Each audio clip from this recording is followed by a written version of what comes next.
So, this is the first of several streams in this format.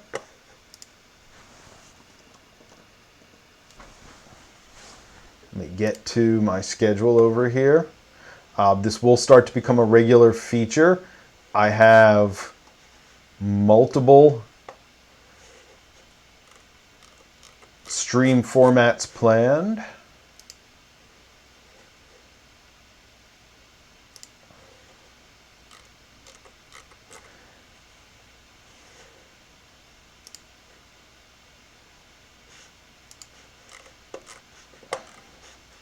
And we will be running. Let me just get back to this. I had this all set up before. Of course, I went through it when I realized before I realized I didn't have audio. Whoops. Big thanks to you guys for pointing that out to me before I talked any further.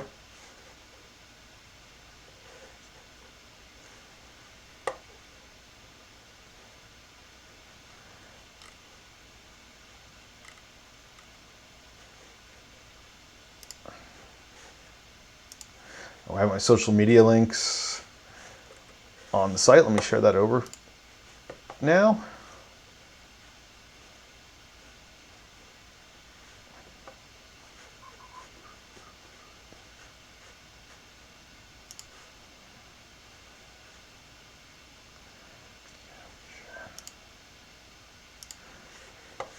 So, channel within a channel. I'll shrink my talking head down a little bit here.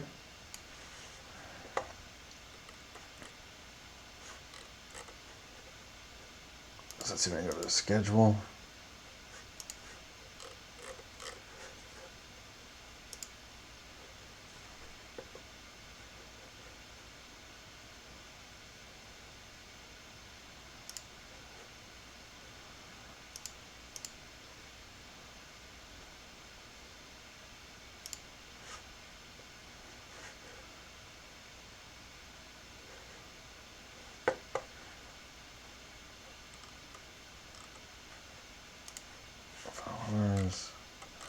Edit panels.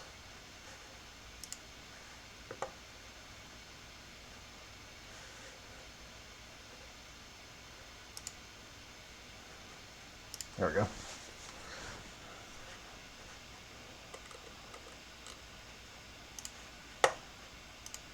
So we're looking at a stream schedule. Mondays are going to be 2 to 4.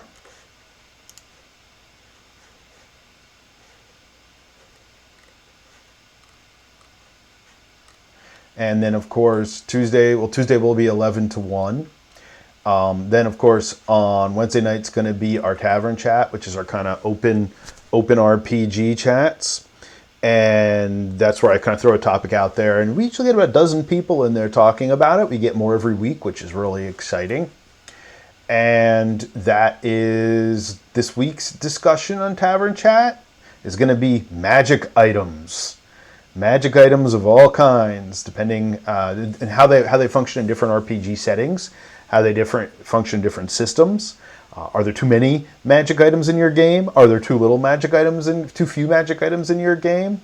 What role do they serve? So then we'll have another Forge chat, I believe, Thursday. That may shift this week, but other than this week, that's going to be as steady that 11 a.m. to 1 p.m. So these are going to start becoming regular streams. And I know that this is a lofty long-term goal, but it's already becoming a thing. People are looking forward to it, and I want to make it a more regular thing and a bigger thing, especially as my own game design and production starts to ramp up. So that's going to be something I'm going to try to keep regularly, and I'm going to try to stay on these schedules. And hopefully, once fall hits, I will be adding even more time slots for streaming. And a lot of the streaming during the day, during the week, is going to be similar to this, where I'm working on something, talking about it, and talking about my process. And of course, feel free to chat and answer questions. And I've got two people who I know pretty well here from real life. And, well, one person I know very well. Known him pretty much almost as long as just about anybody alive today. And Tom has been a regular on the chats, and I've known him for a number of years now. So Tom, not the Tom that we know, Blake, but Wendell Burke is another friend of mine who I met at Bucks County when I was teaching there. So these are going to be a regular thing. And if you were watching this and you have not subscribed or followed the channel, please do so. That is how it becomes more or less a real job, if we want to call it that. It's something that I can start doing as a mainstay, or at least as a supplemental mainstay to anything else I do. And I'm really kind of focused now on getting this game production company, Fox and Boar, up and running. So this will really help. And to that end, if you are watching this and you'd like to go subscribe to the YouTube channel, let's see if I have it right in this Fox and Boar YouTube channel, would be great. So these streams are going to be permanently archived here. And not only are they going to be permanently archived here, there's going to be additional content that I'm going to start uploading specifically to YouTube as this progresses. If you search Fox and Board Games, or if you follow the link from the Twitch stream or any of my other social media, I also am on Twitter, and I'm also on Facebook under Fox and Board Games. I mean, I am personally, but you could follow the game company on any of those. And in any of these forums, if you subscribe to the channel and you just subscribe to the pages, that really helps me. So I'd appreciate it if you do that. And I think everybody watching live right now has already done that, but if you happen to tune in later, which I'm actually getting quite a bit of replay value out of these, which is pretty nice. So what are we doing today? Well, today is going to be a little different. The daytime streams I've done so far, I've just kind of been writing and like thinking about writing as I'm chatting. I decided today I'm going to try a slightly different format. I am going to be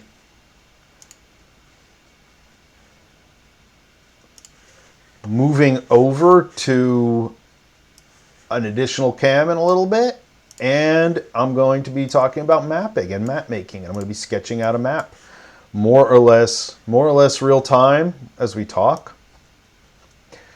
So since this is my first stream, audio is not working. I guess we'll talk all about the start of this again. So in my YouTube videos, I talk a lot about the naming. I talk a lot about kind of constructing the world initially and the things I thought about. One thing that I have not talked a lot about, except in a very cursory fashion, is how I'm laying out the cultural constructs, how the cities are being developed, how the politics of the region are shaped. And I won't get into that too much today. That'll be for a future talk. But today I want to talk about my thoughts and starting to lay out a city and map it. And that's something that I think I've been doing, and other game masters. Let's see. Semi-AFK. Okay, so Blake said he's semi-AFK. That's fine, yeah. The sound, yeah, you should be able to still hear me. I'm finding a lot of people tune this in and do something else and listen to me, which is okay. In this case, I'm going to be demonstrating some of the drawing, but it's nothing that is major. I'll be talking more than I'll maybe be actually finishing anything today. For those of you who've tuned in for the past two, I'm working on flavor text now for a lot of the abilities in the game to root them in the world, to make them seem relevant to the game characters, in addition to just, this is your power, this is what it gives you. To kind of place it in the world, to develop the mythology of the world. And that's kind of what I'm starting to do now with some of the cities. So, NaCarth, the city NaCarth that I'm working on. Why am I working on this city? The first major playtest scenario, which is a 4-hour encapsulated scenario, it's at NaCarth. You start out in NaCarth under the servitude of one of the noble houses. It kind of introduces the players to the world right off the bat, that it's not necessarily a sanitized, pleasant place to live in. It is sword and sorcery. It is dark fantasy. It's not meant to be, it's like some of our high fantasy role-playing games that's effectively a superhero game. You start off pretty miserable, in fact, but you get to work your way out of it. That's the whole point. Overcoming this circumstance. And then in the longer extended playtest, the close to 2-year playtest that I ran, most of the nexus of the urban center of the game was NaCarth, and the goal was for the party to get there. And in the playtest setup, the thought was that this is where they were going to finish the game, or at least complete one of their tasks. And of course, they get there and everything is not right, and they have to move on from there once they figure out what to do and where to go. But that's this is the city that, in a way, I think because of its central location, because of its history, even though there's one city that's been established throughout the entire thousands of years timeline of the current world, this city, I think, is becoming kind of the nexus for a lot of the adventures, for a lot of the stories. And I haven't decided if it's where the next playtest is going to be yet. I think I'll be thinking about that. There's a couple reasons. One is the geographic location and the culture that has surrounded it. The culture is the single... So the Hapshar are the people that inhabit NaCarth, and I'll talk about that in depth now. They are one of the oldest continuous cultures in the land, and at one point were an imperial power. So they've taken a lot of that remnants of that imperial time and have moved it over to this new home of theirs, NaCarth. So population is 14,000 plus 3,200 immigrants. By immigrants, it means non or recent arrivals who are not Hapshar. The ruler, Her Eminence Kavla of Cordnar, who I think I've kind of mentally developed into a Cersei's Lannister crossed with Elizabeth Bathory sort. Somebody who's not who gets what she needs to get done, and she's not necessarily in the ways that everybody would like her to do it, but that she will not maybe take a major role in any upcoming games anytime soon. The territory's 99-kilometer radius patrolled outside of the city center, including the city center. Approximately 60 miles, maybe a little bit less for those who are 40 to 60 miles, let's say. For those who don't necessarily know the kilometer, if I'm driving around and I see kilometers, I usually have it, and that's only an approximate. But military, and I talked about the military makeup. And again, these are city-states and capital cities that are not necessarily, the city of Greyhawk or Waterdeep. They're not these kind of massive cities. This is a large city. As far as landmass, probably the single largest city, but it is not necessarily even an equivalent of some of our own medieval cities, because the population of this world has been greatly reduced by events, supernatural and natural catastrophe over the past thousands of years. So it is an emerging culture, and I think I will just read off of this. Got my cool mug that I got as a birthday present from one of our game group members and good friend of mine, Mel, who sometimes, along with Andy, pops into the chats at night. That'll be appropriate for this talk, I thought. It's water, in case anyone's wondering. It's too early to have anything else in the mug, at least when I actually have to do something. So, when the Hapshar emerged from the hills and holes, stripped of their dignity, I think I'm also going to get the chat screen up here. I think that was part of the problem before, is people were telling me that sound wasn't working and my chat window had vanished behind another window, so just in case. So when the Hapshar emerged from the hills and holes, stripped of their dignity and station, but not their pride, they scoured the new growth for a suitable abode. And I'll actually move this down here so I'm looking at you while I'm reading it. For a suitable abode. Their maps and histories took them to the old ruins at the foot of the Triager. The place had been overrun by the Carcaron, and their taint was freshly ebbed from the crumbled walls and dark stone towers. All along the old roads radiating out from the town center were remnants of ancient houses, halls, and other constructions. Beyond the center lay rows of structures, temples, crypts, yards, and enclosures, now mostly abandoned. The new settlers quarried and mined and began to build their own home around these ruins. Slowly, the first buildings of NaCarth transformed from austere shelters to grand houses, markets, fronts, and temples. They mirrored, if not rivaled, their fallen home of Carth. So, clearly, the Hapshar came from somewhere else, as I've already explained. They emerged after this supernatural cataclysm of this event that caused them to relocate. And obviously, in their language, NaCarth means New Carth. We'll find that throughout the entire world, the naming conventions, even if the language is different, are pretty common. So this is their new home. At the center of NaCarth is the Grand Hall. Here is where all major political and social disputes and functions are handled. Noble house and guild meetings, treaties and weddings are officially acknowledged here. Just beyond that are the clusters of the noble houses. Each major Hapshar family has their own house. There are 23 families, and their dwellings are reflective of their status and wealth, ranging from comfortable to decadent. Just beyond the houses can be seen the remnants of the city's once great towers, which the Hapshar are slowly renovating. And beyond that are the mountains. Before the Grand Hall sprawls a marketplace which features an elaborate sundial in the shape of a great worm whose shadow slowly shifts to dictate the hour and the season. And it is upon this plaza where many great festivals, markets, and holiday celebrations are centered. From the plaza, stretching out, winding ways or twisted streets, and they grew faster than they could be planned, and it becomes maze-like and shifting to anyone not a frequent regular.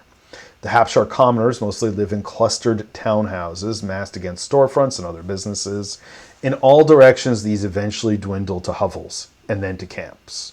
Many abandoned remnants from the ruined past now serve as impromptu housing and trade houses for the Muig, and these are the non-Hapshar settlers.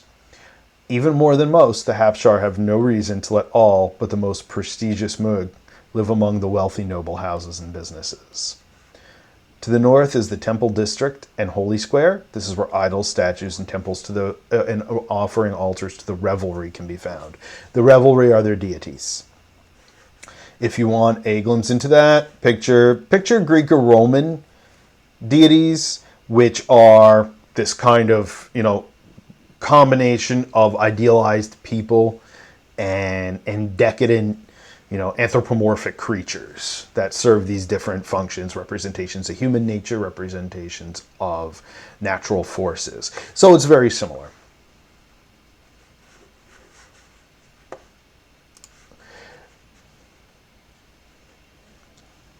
So all manners of images, from sanctioned to debased, seem to commonly parade around this place. The major gods and goddesses are always strongly represented, and many pop-up altars to lesser-known or hearth spirits can be found around holidays. Major holiday festival processions start in the marketplace and move through the lanes up to the Temple District. Just to the south is a massive building, the Grand Theater, a high-walled oval amphitheater that can seat up to 10,000 people on risers. It towers over all surrounding buildings, mostly the less refined establishments such as a butcher shop, tanneries, smithies. Several taverns of low repute also are nearby and serve the crowds before and after the events at the theater. On average, once a month, usually on Takra, which is a day of the week, it is a citywide event that draws much of the population, and all manners of plays from satirical to religious, mass rituals, key political debates and announcements, speeches, gladiatorial events, prominent slave auctions, executions, and the like serve as the entertainment in the city. So it's the Colosseum, right? And when I first started researching, let me finish this off, then we'll go back. So the walls are low and old, constantly needing construction and repair. Tall guard towers stand along the roads and around the tower's perimeter and serve as an alert system in case of an attack. The roughland sparse farms sprawl out from the city, and beyond that, for many kilometers, are small pockets of Hapshar common villages. One of the unique features among NaCarth are the living shrines. Like the god shrines, these range from austere and simple to the more garish and livid and lived in, and more garish than a lived-in home. And these are monuments created to families to honor created by families to honor their most renowned kin. And the shrines represent the living Hapshar as well as departed. And sometimes they're just a simple statue in a park off the main square, or an entire building with multiple altars to the likenesses of family heroes. And under the eyes of the statues is where the Hapshar often conduct their business because they feel their ancestors are watching them. Marriages, duels of honor, all these kinds of things. So NaCarth construction is largely new, cobbled together from mined, harvested, and found materials. But it's built on the remnants of this old place, believed to have been destroyed before or during the infestation. And rumors persist of tunnels and crypts beneath the city, sometimes claimed to be teeming with strange creatures and lost plunder. So if we want to get D&D on it, we want to go on a dungeon crawl, this would be the city to do it in. So this city is, let me just go back through this a little bit and talk about why I made some of the choices that I have. And now at this point, I'll move this window up and we'll talk a little bit about that. So first of all, the name Carth and NaCarth. The Hapshar language, the Hapshar, if we're going to frame them, are late Roman decadence. You know, they're this kind of post-empirical or end of empire opulence. They've just, their world had fallen. They've rebuilt this new place, but still culturally, they are stuck in this kind of malaise, this kind of decadence. And I also thought of Melbourne, the Michael Moorcock's city, in which Elric and his family live. And the Melbourneans are these kind of decadent, you know, almost kind of decayed civilization sorts of characters. They're almost elf-like in some ways, and so are the Hapshar. They're human. They're all human, but they're tall generally. They're rather pale. Some of them are albinos. Their years of inbreeding have caused some strange sorts of characteristic mutations among certain families. And there appears to be some kind of supernatural lineage, as some of them have characteristics that are a little odd and unusual for a normal human. But they are humans. They are not, you know, they're not anything supernatural in and of themselves. I'll shrink the talking head a little bit so you can see the screen a little bit more.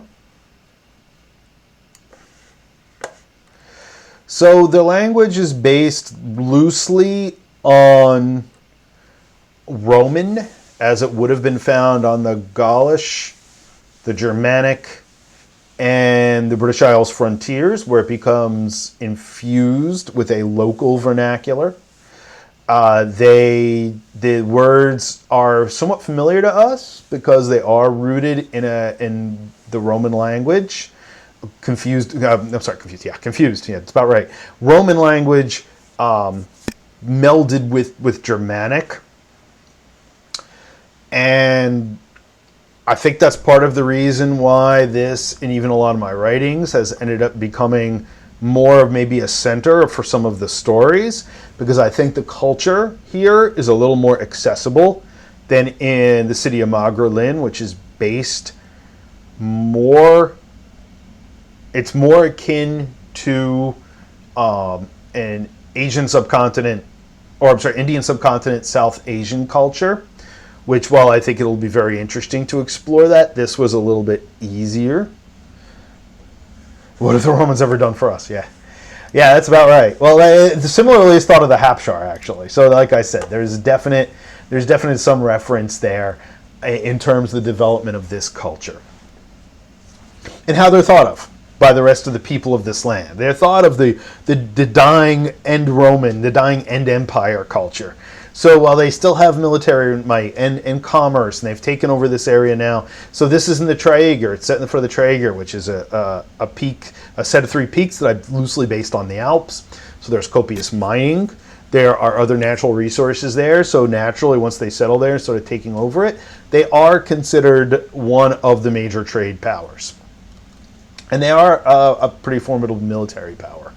So the city of NaCarth itself goes back to the Kavasan Empire, and I believe the Kavasan, there's two previous empires that spread across this land previous to the modern era.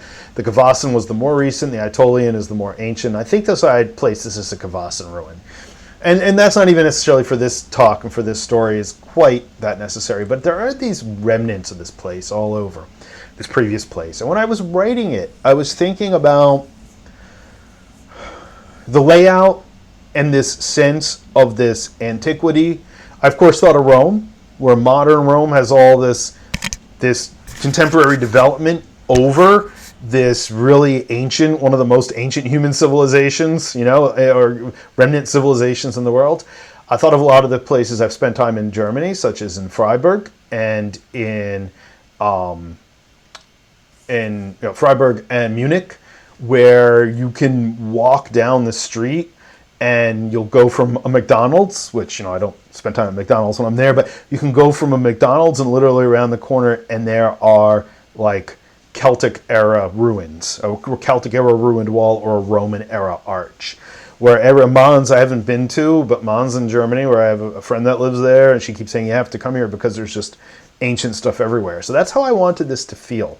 That even if this culture that's sort of this low medieval, Bronze Age level of technology, even to them, some of these other constructs that are going to be in this city, like such as the Great Sundial and these great black towers that are these crumbling ruins from the previous civilization, they're going to be much older. They're going to seem much older than the people that are currently living there.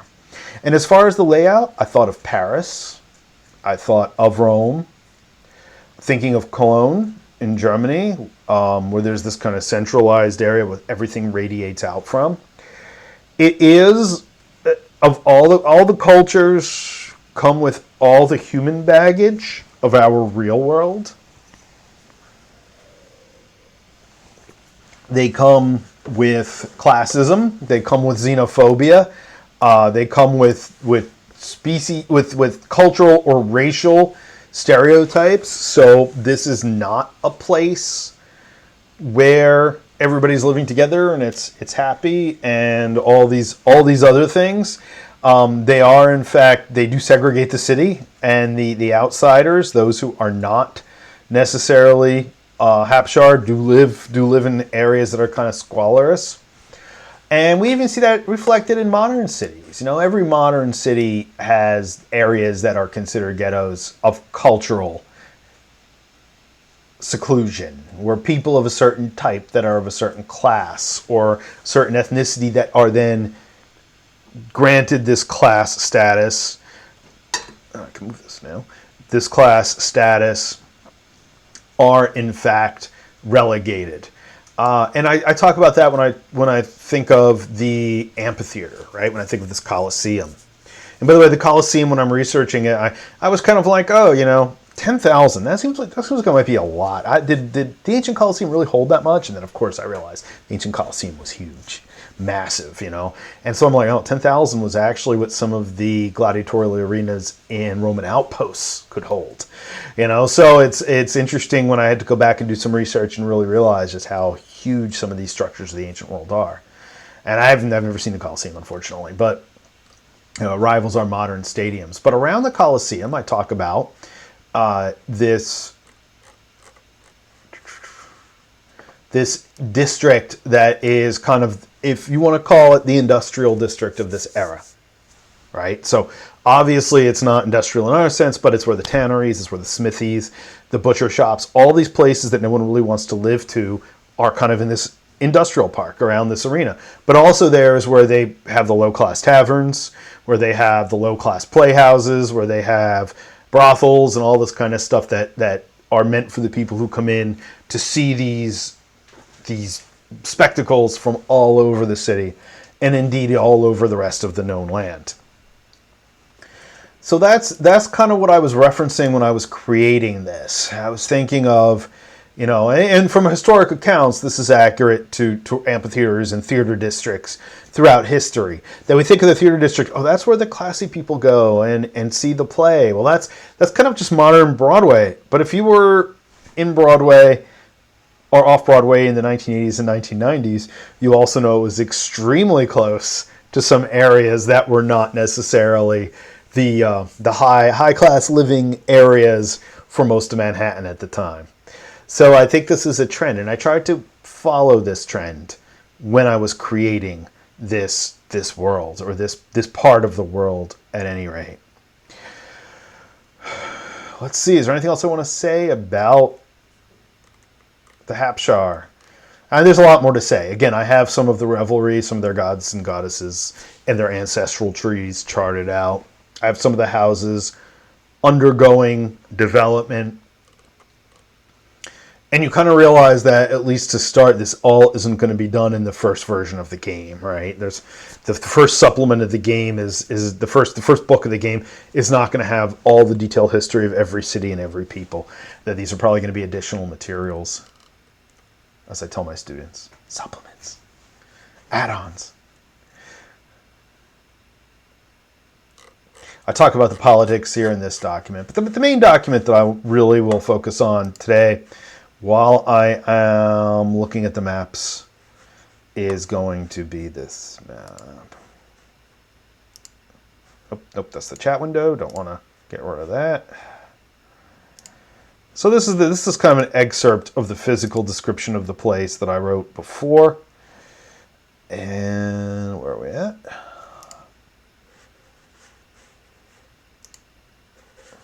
Ah. I'll have to reopen it. That's why it's not showing up.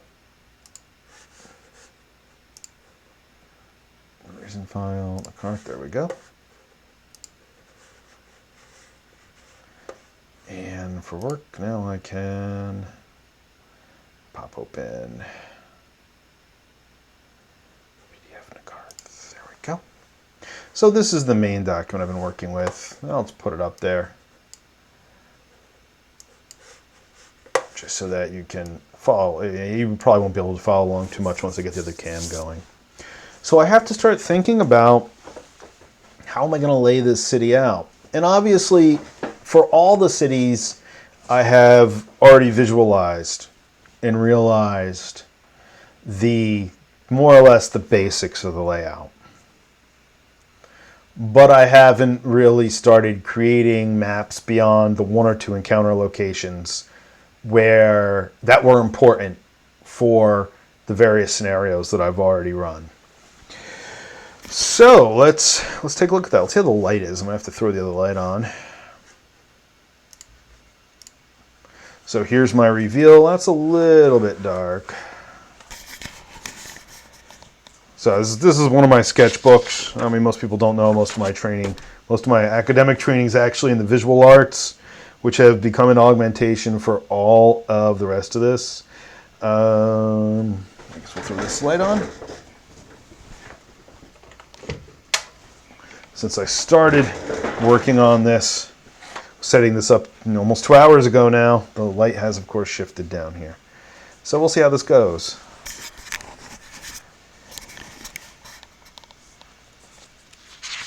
So I thought I'd just show off some of my other sketches that I've been working on. In case you didn't know, the Fox and Boar logo I did in fact design that.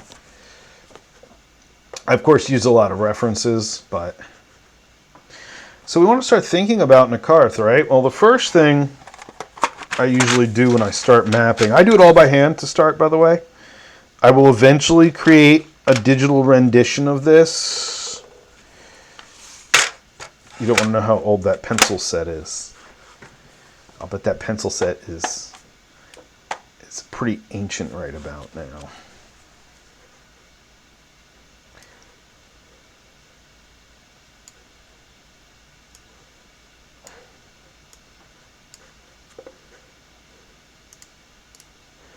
And let's move this up to the front.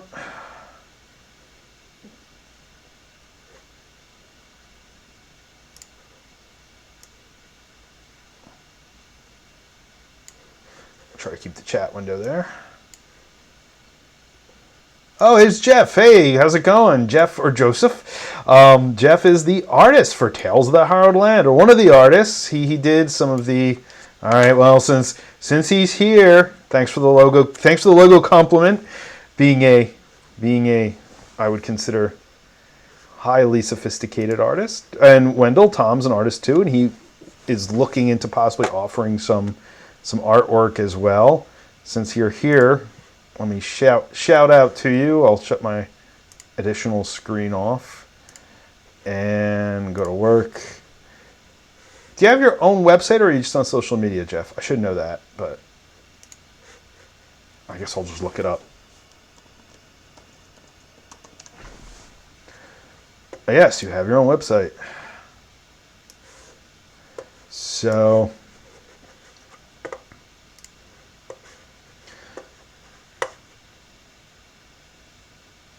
and I'll get rid of the webcam.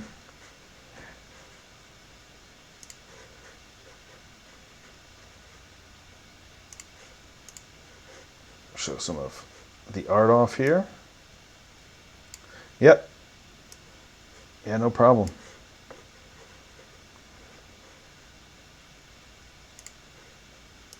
It's good to put it in chat though too, so people can. So here's some. Follow Jeff on Instagram. I happen to have a print of this amazing Cthulhu over Rehoboth Beach, hanging on my wall, along with the wonderful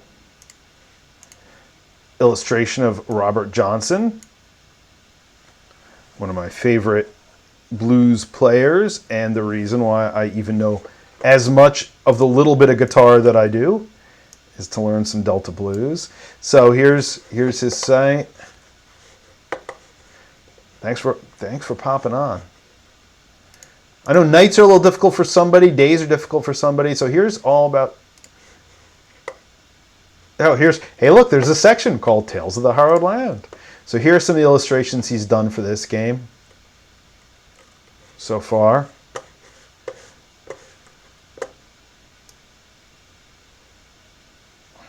There's a Hapshar right there, and there's another one right there.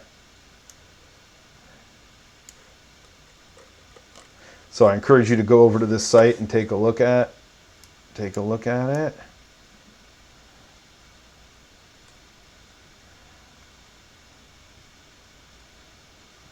The Meluk Gladiator is one of the most enduring favorites.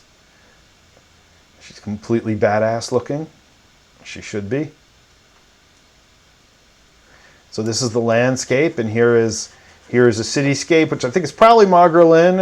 I think that's the more kind of South Asian looking, Near Eastern looking landscape in the background. But some of his other work, he has a host of phenomenal work here.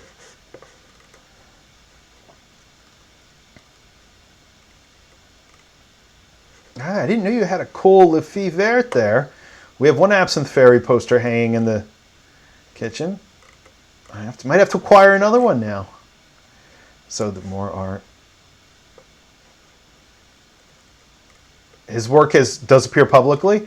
If you go down to Dewey and Rehoboth, there's quite a bit of it out and around there. So I met Jeff when he worked at Dogfish Head Brewing, slinging beers and making cocktails, and we started up a conversation about tattoos, and he showed me his tattoos, and we got onto fantasy art and Warhammer art, and kind of just went from there. So, some sketchbook. I really like the goblins too. I know you were doing the series of goblins for a little bit. I was totally into those goblins. It's funny. I was gonna actually. So for my next trick, I have a series of Crossroads. I saw Robert Johnson the Car. That was an amazing documentary. I have kind of a weird story about that too. Amy Blackthorne, who's an acquaintance of mine, who if you Tom Plaza, Tom might know who Amy Blackthorne is. If you're into the magic and pagan scenes, she's a really well-known artist there. But we were watching it, and then simultaneously Amy posts, I'm just starting the series on Robert Blackthorne. We were like, that's weird. We're like, he's tuning in. He's telling people to take a look at the series. Definitely check it out. It's really, really good. So what's funny is I was actually going to have you come on to one of the nighttime chats at some point, Jeff, and talk about your art. And we can still talk about that. This was just an impromptu, but this is great because I'm talking about drawing and illustration a little bit today. So we could definitely talk about that. You could talk about, especially when you get done with your current academic project, which I'm not, it's not my business to talk about what you're doing, but that's pretty exciting. And I'm thrilled you're getting the opportunity to do that. Right, so many screens, so many windows. So let's get back. See how this webcam's doing. This is my first time doing this, by the way, so if I did some practice earlier, but if it looks a little goofy, that's because it is. And I know a lot of people have wearable ones, and I'm not as down with the wearable ones, but I'll consider if I start doing a lot of this. So the way let's see.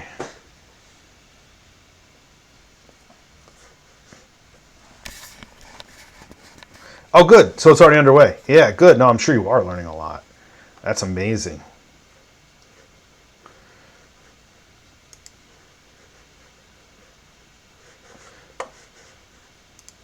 So as I resize a little bit of this.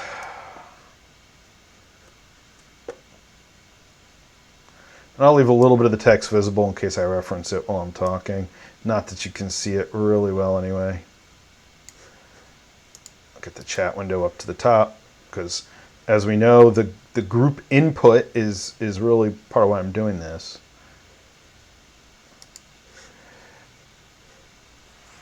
So where do I start? Well, I start looking at my notes. And as I was saying before, I've had most of these cities visualized.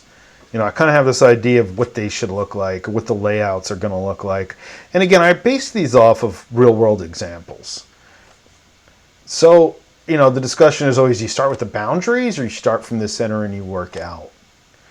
And I think in this case, because I talk about these 2 points within the city being kind of the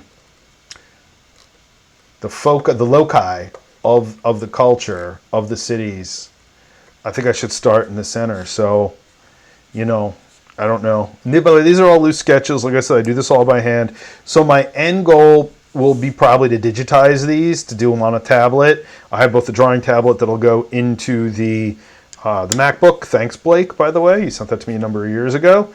And I also have an iPad Pro. That's the property of my full-time teaching gig, which I will continue to use while I have it. And that's probably where I'm going to do some of the final sketches for this. But I usually start by pen and paper. Even when I write, all my notes are pen and paper to start. So I think about the marketplace, and I think about most medieval marketplaces I've been in or that I've seen. And sorry, this is moving a little bit. I'll probably have to get something to keep it steady. But I don't know. Let's make sure the marks are. Let's say the marketplace starts out the Grand Plaza with the sundial. Put like an Ouroboros type figure there. Looks like a little heart. Ouroboros type figure there, just to give me an idea of that this is the marketplace, and I'd probably scroll in. It's funny, like I always take things for granted. I've been doing this so long for RPGs. I'm like, well, everybody makes maps and knows how to make maps for RPGs and knows what goes into it. But then I'll go on a lot of forums and people will be like, how do you even get started making a city map? I was like, okay, there's something for me to do. So the Grand Hall is here. So I usually would just put something. And I have a variety of pencils for different tones, of course. And maybe I'd go with something a little heavier. We've also got colored pencils too, but we're not going to dig that out yet. So Here's our marketplace and our grand hall. And I do label stuff as I go along. Mostly so when I look at it later, I know what that sketchy box that I made is. And this won't be to scale, obviously.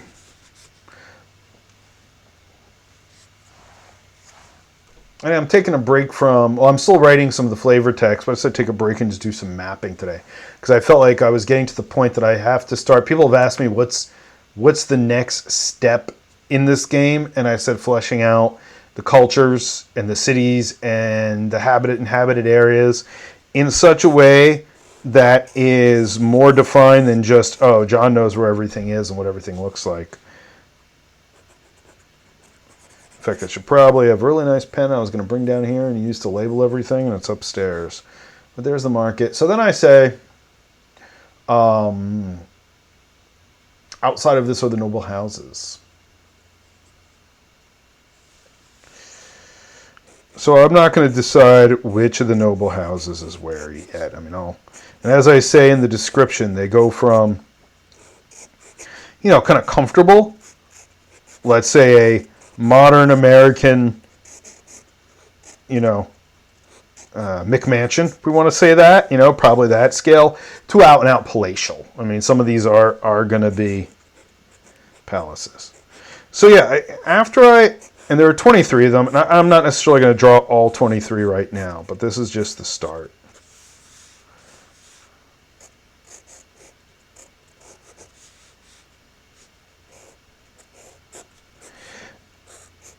Once I have a digitized version of this, a version that I consider fit to even show people that, is clear enough that you can see what's what, then I will probably begin talking to someone who specializes in making maps. One of our regular gaming group has already done some pro-level maps for games. That would be Larbarian on Twitter, if you want to find her, and I would probably talk to her about it. And she's already made one really nice map for our D&D group of Neil Draw, the city of Neil Draw.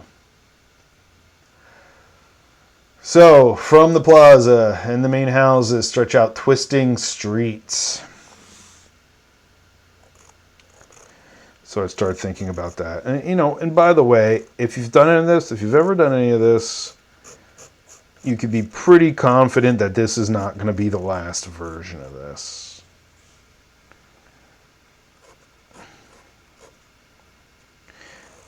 And I wanted these to be maze-like. And again, I remember even as a young kid, first time I visited Paris, what struck me is that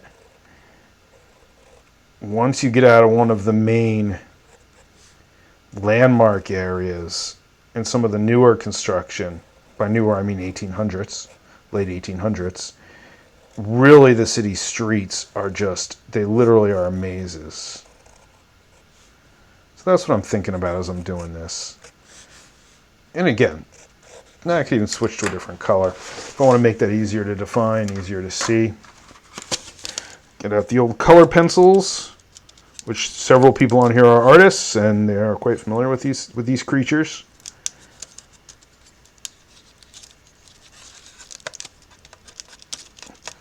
Now, a lot of people have said to me, why do you start to do all this by hand and you don't go digital right away?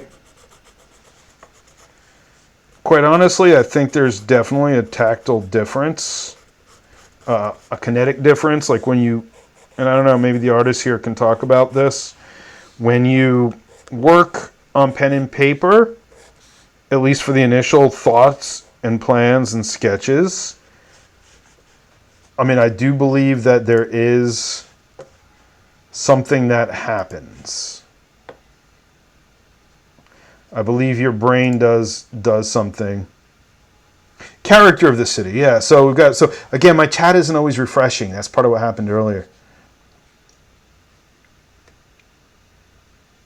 An organizational structure that you work from. So the character of the city is very important. That's a good point, Wendell. And the character NaCarth is antiquity and decadence, right? I mean, that's kind of what I'm already setting it up as.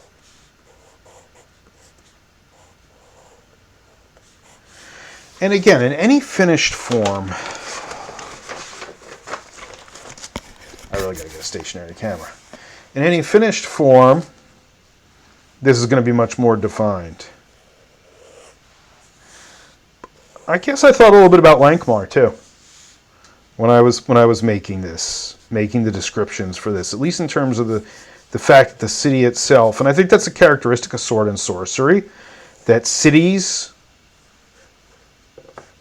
become these places that are just as dangerous as the wilds, and they're winding, and there's this almost Dickensian feel about them. But if, London has its character largely from its Middle Ages layout, which is post-Roman. So, this is all relatively connected.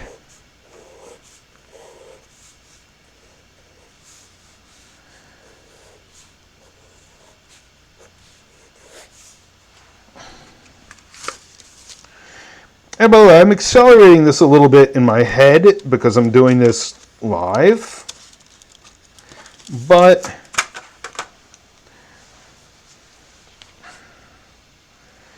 sometimes I'll put some of the other landmarks in blue. Sometimes, landmarks, houses. Sometimes, I would sit and stare at this for half an hour and then start drawing. But again, I've got this pretty much realized. I've written several encounters within NaCarth and one story within NaCarth, so I kind of have what this place looks like in my head.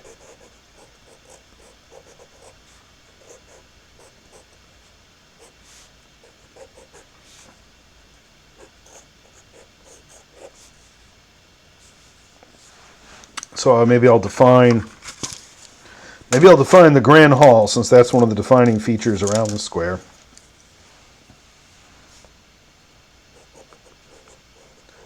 In orange. Especially on camera, it's a little easier to follow than just black and white sketch.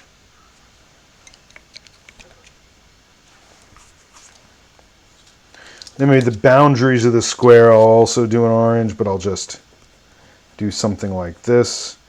I picture the square being cobblestone-like, maybe in some strange color. I don't know. There's the great dragon sundial. Cobblestone color? I don't know. So the geography around the city is mountainous. Kind of arid mountains. Kind of like you might see out in the southwest.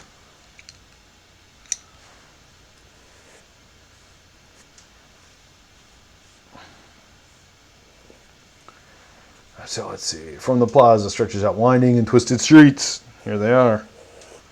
Where all sorts of ne'er-do-wells and thugs and criminals like the player characters will be staying. It's kind of the ongoing joke, right? In almost every RPG, the characters end up being the biggest sociopaths in the entire game. But it's for a cause. We're doing it because it's the right thing. As they burn down half the city. Not that we've done that in any of our recent RPG outings.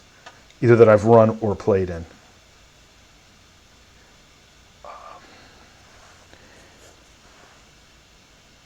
So I'm also not shy on sketch paper or drawing paper, because I will just be extending this off. So the other thing I might do, I've got these streets that I'm making these kind of winding mazes, and of course later I'm going to clean all this up. I'm going to reduce them, I'm going to, define them and define what kind of buildings are along them. And these are the noble houses, we'll leave those in blue. I don't know how well this will show up. Those marks, I'll show up a little bit. But then maybe along here, yeah, I just use a different color, kind of reddish. Along here, I would start thinking about the city blocks and what kind of storefronts are going to be along here. And these are mostly businesses this close to the center. These are going to be additional townhomes for people of some reputation. and affluent businesses, your garment vendors, your linen vendors, your gems, your jewelry. Because being this close to this prominent location, they're the only ones that can afford to be there or allowed to be there. Again, this is not a, you know,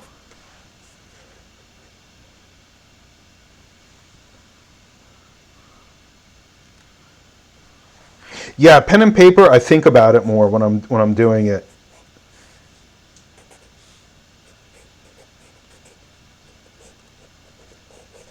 I find that it's a very different experience. I mean, yeah, digital. I mean, really, the iPad Pro is just crazy. It's nothing I'd ever buy for myself at this stage, but since they had one in school for the game dev, and Crosby, who is, you know, my coworker and friend, said, you know, do you want to use this thing?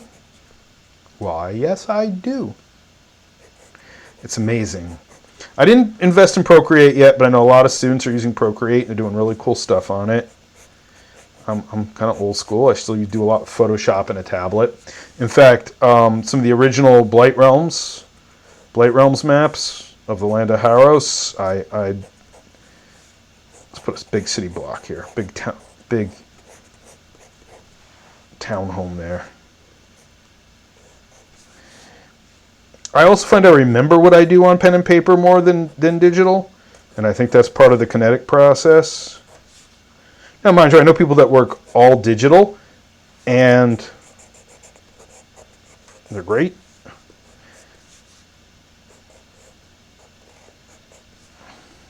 So again, I'm not really defining what these different buildings are yet. This is just my first steps in making this map.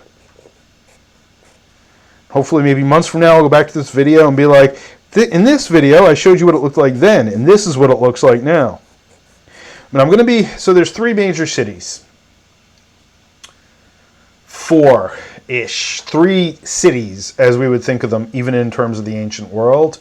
There is Magrelin, which, as I said, that's Ziggurat's sprawling gardens. That's Babylonian, you know, in feel, even if it's a little bit later than Babylon in terms of the timeline. You know, it still has that epic kind of Mesopotamian Fertile Crescent look, and the culture there is appropriately aligned. And it's in this swampy peninsula, the Magra Peninsula, where there's a lot of wetlands and lakes and things like that. NaCarth I've already talked about. Then there's yog-sothoth, which is perhaps the most interesting, and that's inhabited by the Varinka that we haven't talked much about yet. And in fact, it's funny that somewhere right around the first of the year, I think it was, I wrote Jeff, I was like, Jeff, we don't have an illustration for the Varinka. And he read through the descriptions, and then he ended up making, let's see if I've got I'm sure I have it on here. We saw it before.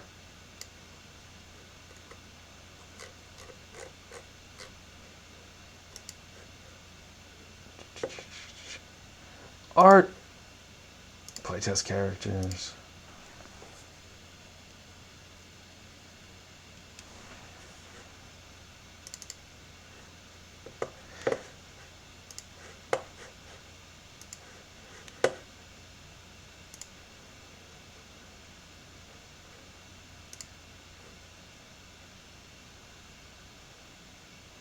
Let's pull it up here.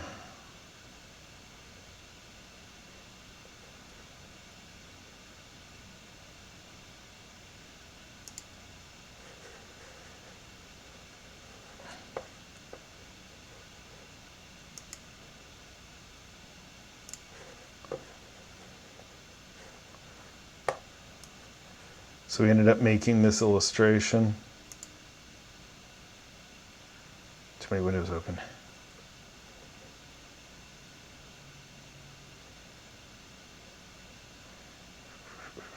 Preview, here we are.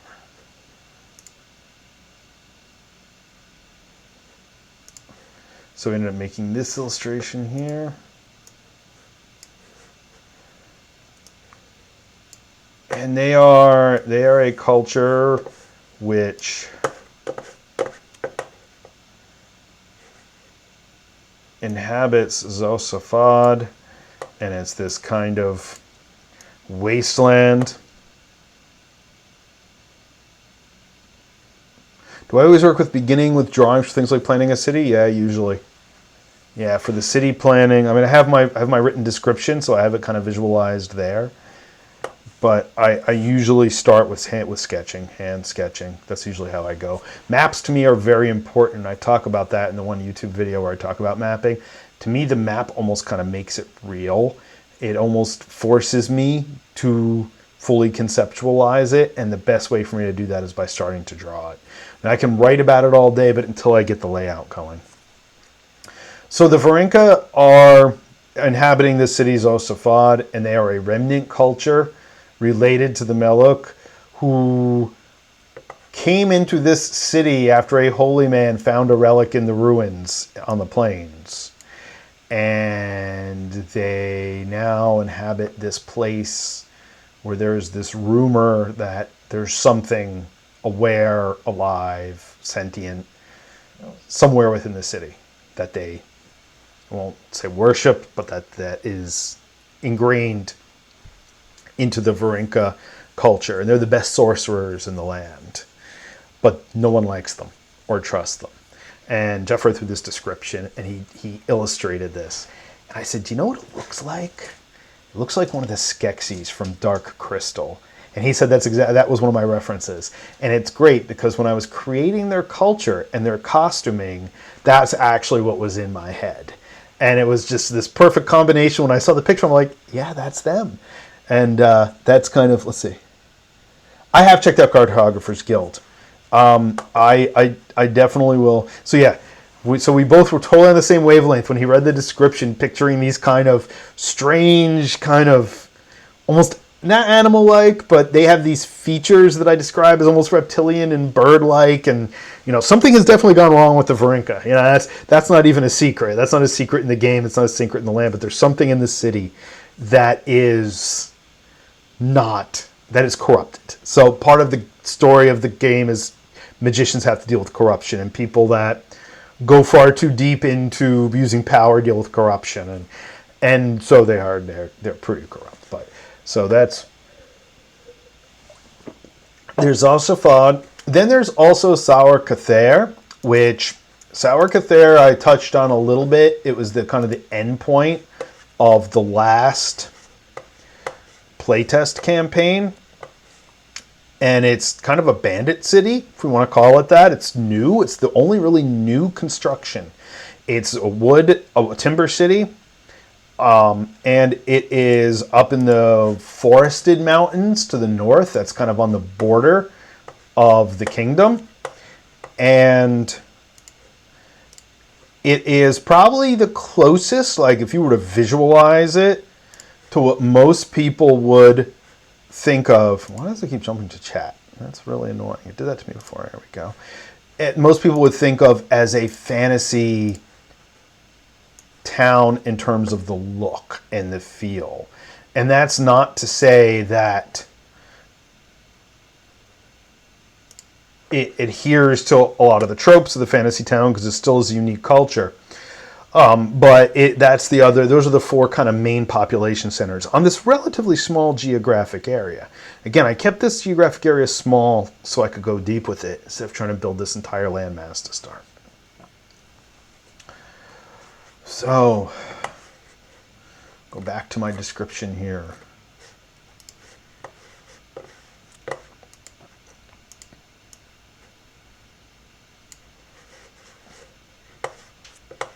And thanks, by the way, for sticking with me. Everyone who's been watching, sticking with me through the learning curve of this process of getting streaming set up and getting everything going and having it run at least a little smoothly.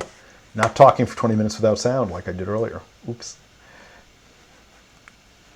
So I'm going to picture that off of the main square, I talk about the temple district up to the north, and how there's probably one main avenue that goes in the cardinal directions. To the north is the temple district. Then there's a main avenue that goes out to the eastern gate. Then down south towards the Coliseum, there's one major avenue.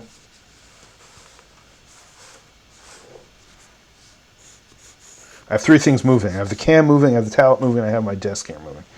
And then to the west, I believe the west goes more towards the residential districts. So it's laid out kind of like that. And then, of course, all these snaky kind of cities,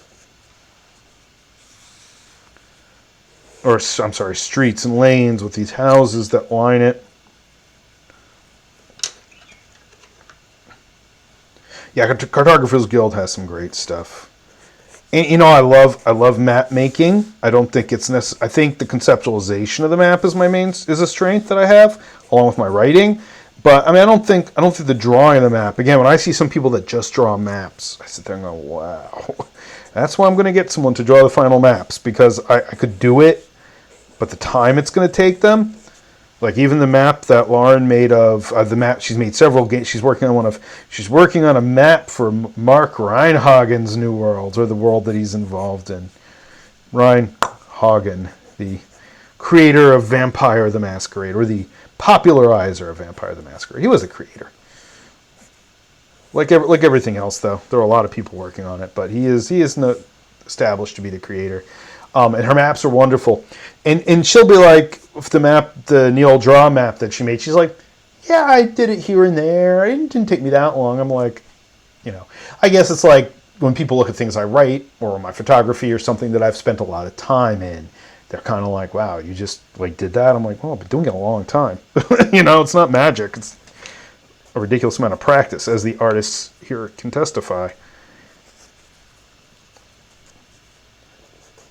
I believe it was Leonardo who said, I could be a misquote, Leonardo who said, if you saw the hours that it took me to learn how to draw a circle, you would not think that my art is so wondrous. I would disagree. I still think his art is wondrous, but I get the point. You know, it's like when you listen to an expert musician and you realize they practice 6 hours a day for 30 years. You know, you're like, wow, okay. So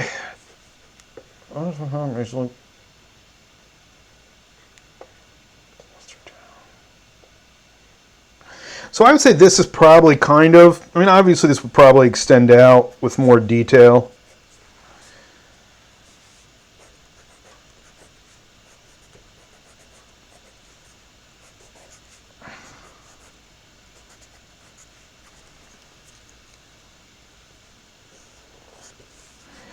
But I would say that we're kind of getting to the borders of what you would consider the town center. Now, again, all these kind of blocks I'm drawing here are, one, loose suggestions, and two, they're not representative of like a single building necessarily. These might be clusters of shops and clusters of homes and, you know, rows of townhouses all in here that you know, realistically player characters, it's like a modern apartment complexes. Unless your story tells you to go to that apartment complex, there's probably not a real reason for your player characters to go lurking around people's apartments. Andy's not here. Andy and Justin aren't here. Because I have my last game, my last vampire the last year's vampire game we played, I had a character, Nosferatu, that went lurking around random apartments, and it freaked the group out a little bit. I'm like he's Nosferatu. He's an outsider even among outsiders. He is creepy. Let's see. So as I say, these extend out, and for now I'd probably just designate radiating zones. Like if we want to say districts or city zones, this would kind of be your main trade district. Get out one of our friendly, what's that, a 3B? That'll do it. Yeah, darker pencil. And this would probably kind of define our main zone. And then outside of this, there would just be larger blocks. So let's see. So that's really, Jeff, that's a really good point, because I described it as being mountainous, right? So, wow. In all of our discussions and in all of my thinking about this city, I've been picturing it being really flat. So that would mean that it was at a low point, a valley point, in a dip between some foothills. I don't know. Maybe thinking like Gondor or something like that, like the way that's gonna, not tiered like Gondor, but there are the mountains around it, and then there's the flat, and then the plains going out. But, if I think about some place like Freiburg, which is part of what I was thinking about when I made this city, is that Freiburg is really hilly. You spend a couple days there, you get your leg exercises in. It's like, oh, I got to go to this landmark or this beer garden or this shop, and you realize you've walked like up several hills to get there. There's plenty of towns here. Why am I? A little light transition going on there. Towns and cities here, even here in the Northeast where that occurs. Some places in North Jersey I can think of. Getting a flickering. This is not a great webcam either. It's just one I actually realized we had here.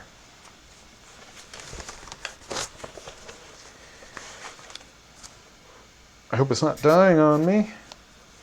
Shut up for a second. So, if it's going to be flat, right? If it's going to be this flat city in these hills, that would indicate that it would have to be some kind of plateau. And that's kind of how I was picturing it. But that's a really valid point. There we go. Stabilized it. So yeah, so what I'm thinking is, so that's actually a good point. Let's talk about, before we go any further, let's talk about sketching where this is going to be in terms of, I have a blank page here. Like most artists, you learn to use every square scrap of paper you have.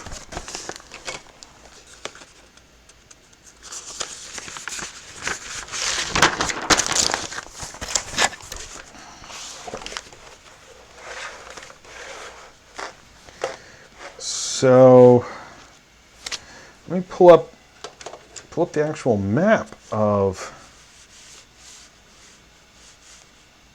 the land such as it is.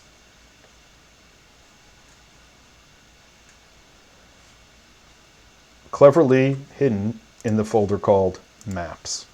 There we go.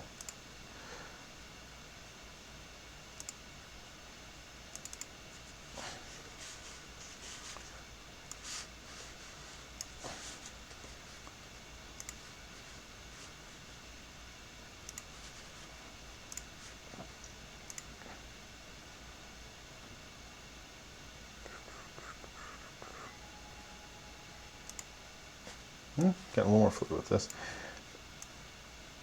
So we're looking at, probably should have started with this, all right? That's what a sensible person would have done. So here's the Traeger, here's NaCarth. So I guess it's actually, I keep kind of picturing it down here in the middle of the mountains, but I guess it's actually on the hill, the foothills and plains, outside of the mountain along the river. So that actually kind of changes some things too. Like, did I want to put a river running through it, or maybe the docks are off to the west? So I still see it, kind of being in this mountain range. But if I were to use this as the determiner, which of course I can change at any time because it's my world and I can do that, I could nestle it more in here, kind of among the mountains, which I think is more how I described it in the last play test.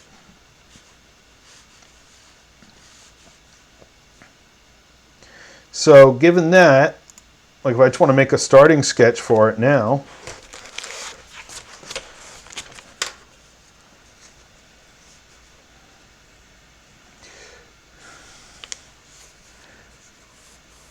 I could say here could be the ranges.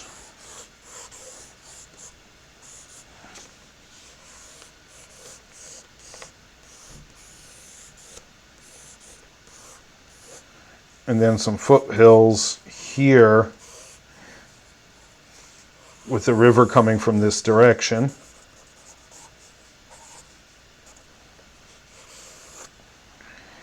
And then maybe have the city, if you were looking from the mountain passes, which is kind of how I think I describe it in the one playtest, that they're going through the mountain passes and they get to an area where there's a dip and they could see foothills from the mountains, and then there's the spires of the city and the walls of the city. So something like that. Then the river would actually be going this way. I mean, I just drew it, without perspective because, as I've talked about with I think both Tom, Wendell, and Jeff, that perspective is not my strong point. And as we've discussed, it's a very challenging part of the visual arts to achieve. So here would be the cityscape. Again, I can throw a different color on that. But this is actually a really good exercise. I'm glad you brought that up. Because, again, for all my conceptualizations, I hadn't thought well, is it actually on the hills? Is it a hill city? Is it...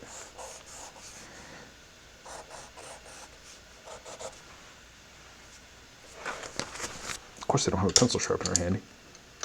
Because I'm prepared like that. I actually thought of it earlier. I was like, I bet those pencils are all kind of dull. I should get a pencil sharpener. It went right out of my head.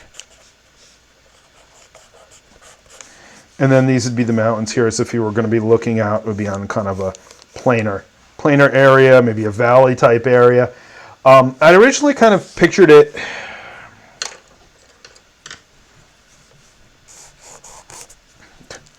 Speaking of pencil sharpening. It's better to have it darker anyway. I'd originally kind of pictured it like if we could do a cutaway view, like here's the mountains.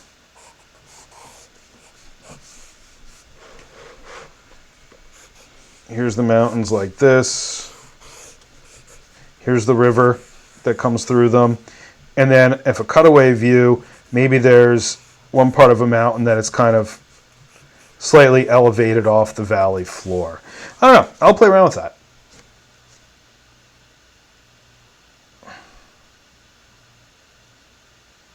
Yeah, well, lumber. Oh, they have some lumber. They have some lumber and timber.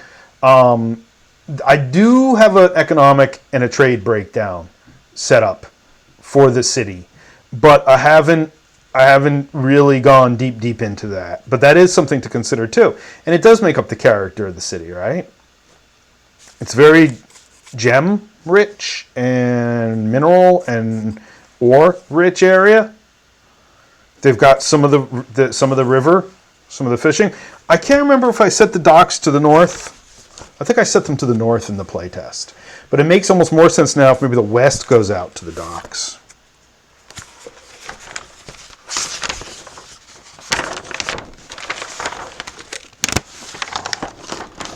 Wow, streaming this stuff, you learn so much about what's in your head. Because again, if those kind of couple thoughts that you guys threw out there hadn't come up, I would have been like, oh yeah, is it flat? Where is that river that I keep talking about? That was the main point of the last adventure. Where is that river? So maybe if it goes along the western edge of the city like this, but further out,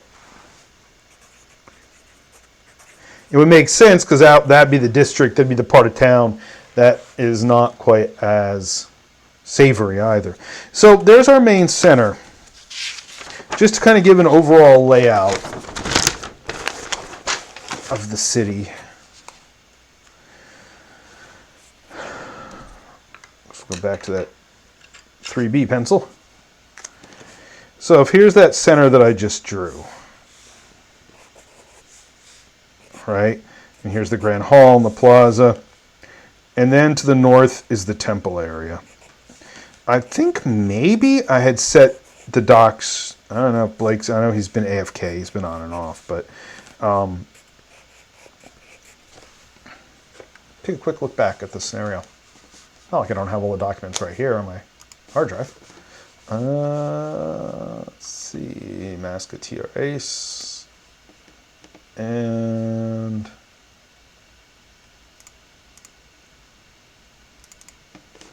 this I believe starts.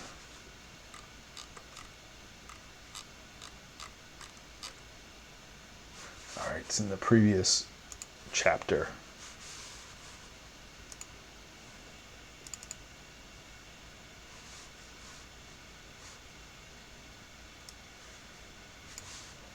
Not that document.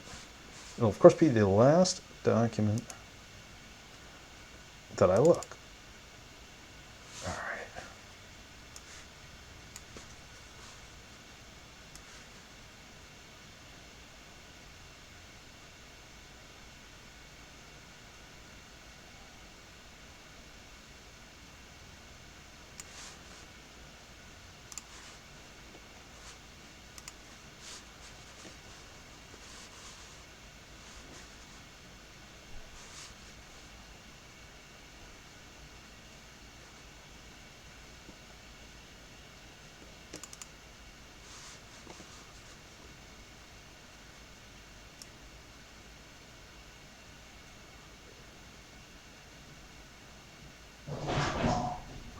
Ironically, of course, I have quite a bit. Oh yeah, here's Merchant's Hall.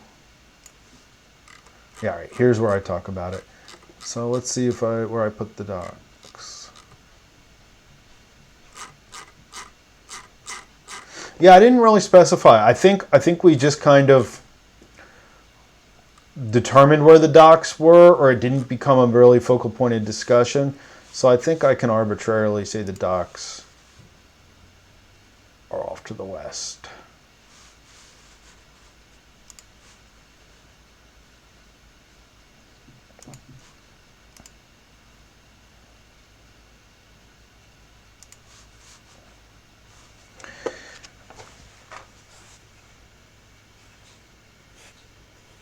So I'll just detail on this kind of larger scale map. Let's see.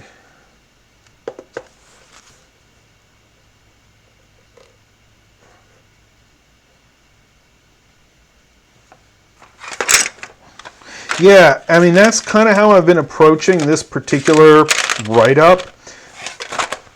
I've been approaching it in terms of need based on the story. So, right,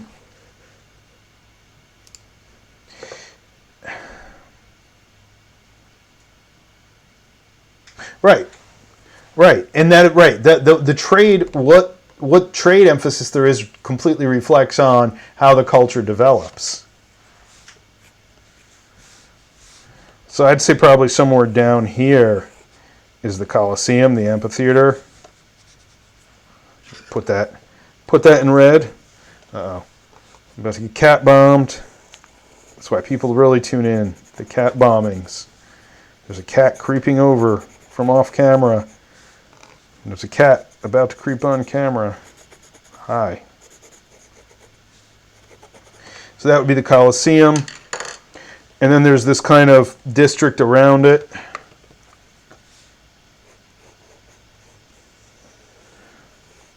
That I've mentioned is, for lack of a better word, the industrial district. To the east, let's see. What did I say about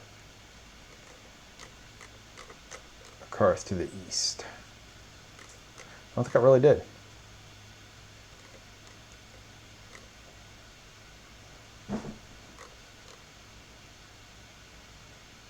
Okay, south is the Grand Theater. To the north is the Temple District. So up here is where I would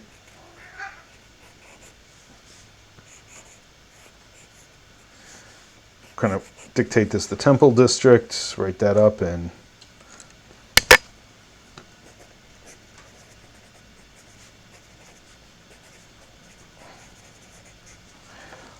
okay.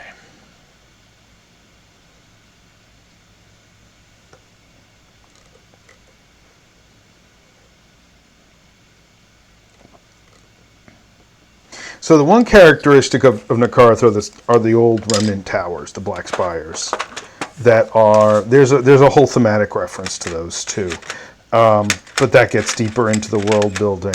But I mentioned that, okay, so let's say if we want to draw the boundaries, let's say we have, I still think I like the river to the north. And I think that's where I had originally said it would be. So if I put the river to the north, right, there's the Temple District.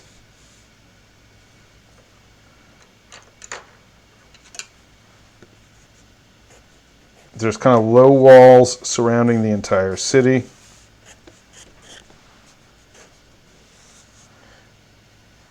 Note to self, sharpen pencils before next drawing, chat.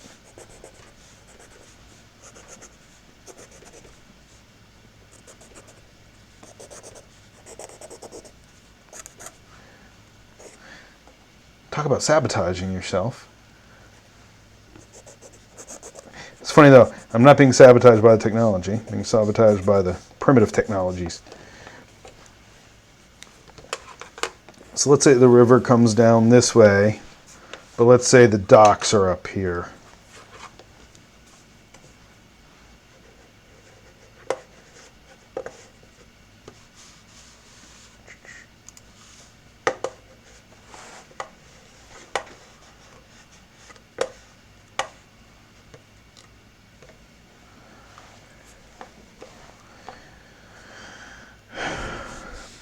And I guess out here would be, let's see, where did I say?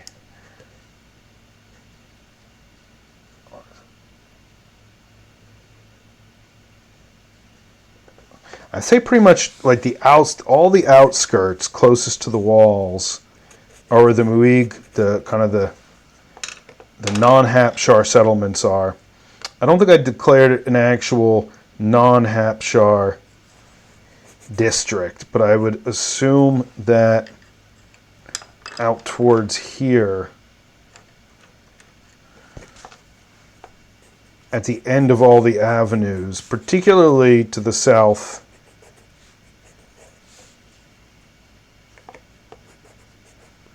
and to the west, is, for lack of a better word, the non-indigenous, non-native, or non-dominant culture, that's where non-dominant culture kind of ghettos. And not to say that they're terrible places, but that's just like if you live there and you're one of the other cultures and you don't integrate into the Hapshar culture very well, this is kind of where you keep your shops, where you live.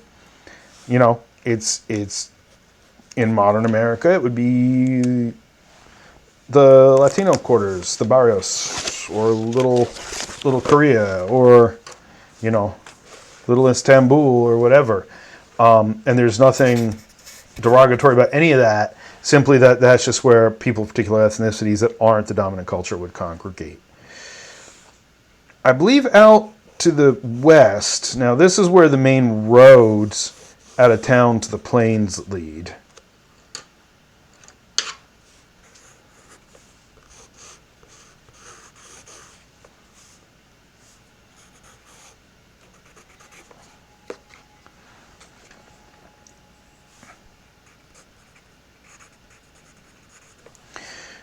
Then the first story, that's actually where a lot of the action takes place. And then down around here would be more kind of the industrial poor areas. So the city ends up being kind of circular, right? And now again, this is the first map I've drawn of the city.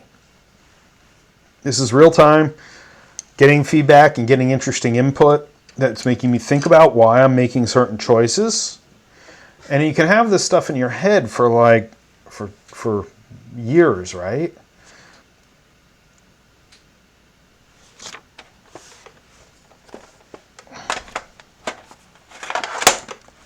Now, it has to be noted, and it should be obvious, especially if you've ever done any of this.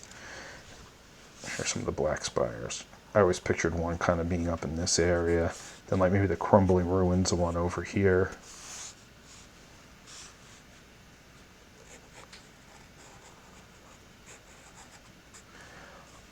Let's see. You know, you only have to detail in a setting and in a city that which is going. This is part of what we were talking about, the organizational aspects from Wendell. You only have to really, you're not going to detail every shop. Maybe you are.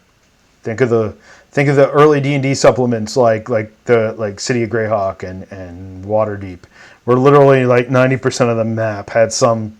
I mean, that's this massive thing. That's if the city is going to be your central focal point for many, many, many, many stories. But there's going to be certain things that you put on a map and that you really place emphasis on. The Temple District, the square, the Grand Square, and the main meeting hall, town hall, Rathaus, if you want to call it that.